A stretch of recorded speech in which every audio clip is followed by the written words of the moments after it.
Can you keep a secret? Because what I'm about to share with you is spicy, scandalous, and absolutely sensational.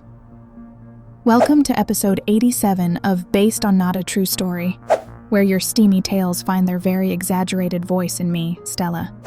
Today's story, let me tell you, it's got mystery, sensuality, and one unforgettable night. Buckle up, love, because we're diving into the steamy secret of room 213. It all begins with an email from an anonymous viewer. She calls herself Ava. Here's how her letter starts. Dear Stella, they say what happens in Vegas stays in Vegas. But what if it doesn't? Here's a story I thought you might enjoy, or might want to blush over. Naturally, I was intrigued, darling. Let me read it to you.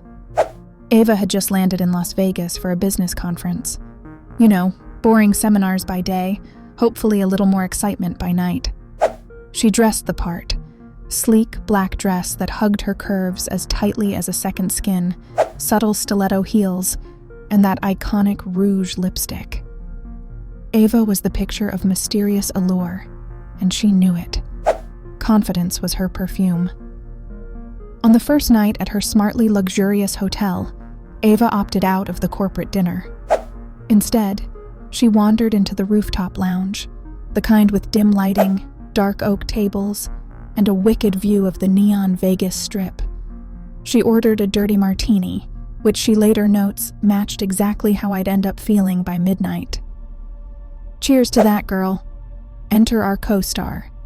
Tall, sharp, disturbingly attractive. We'll call him Nathan because... why not? Ava uses more colorful language in her description, but let's keep this PG-13-ish.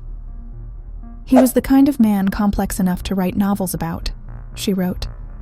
A perfectly tailored suit, with mysterious energy seeping out of a slight smirk. Their eyes met, as if cued by some cosmic director. Nathan approached Ava with a drink in hand, and no hesitation.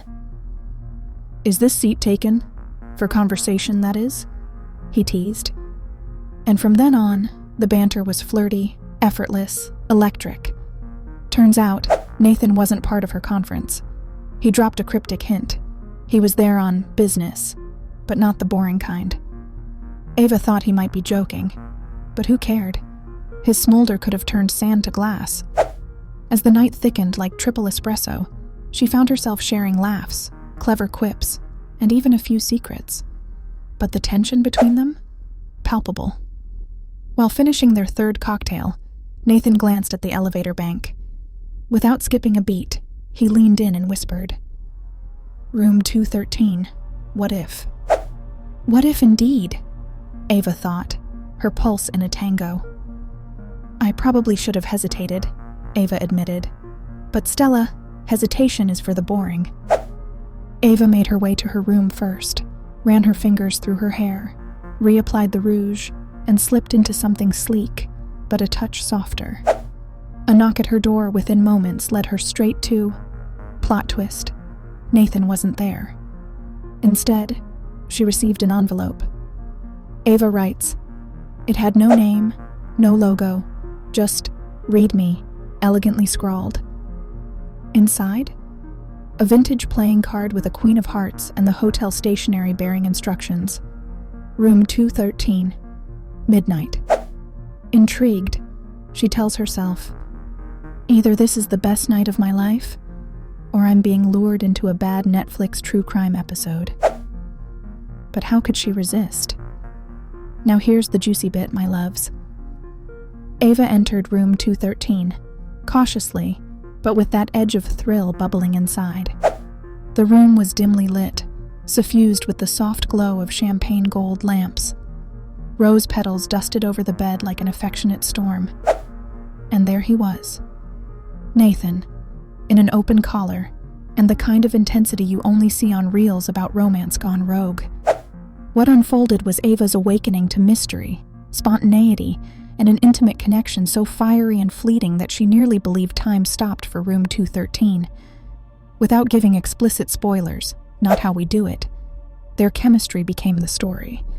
With trust and laughter, they created a space where everything beyond those doors dissolved. By sunrise, though, Nathan was gone. No note, no goodbye, nothing. Only another playing card, the ace of spades. Ava never solved it. Was Nathan a secret agent?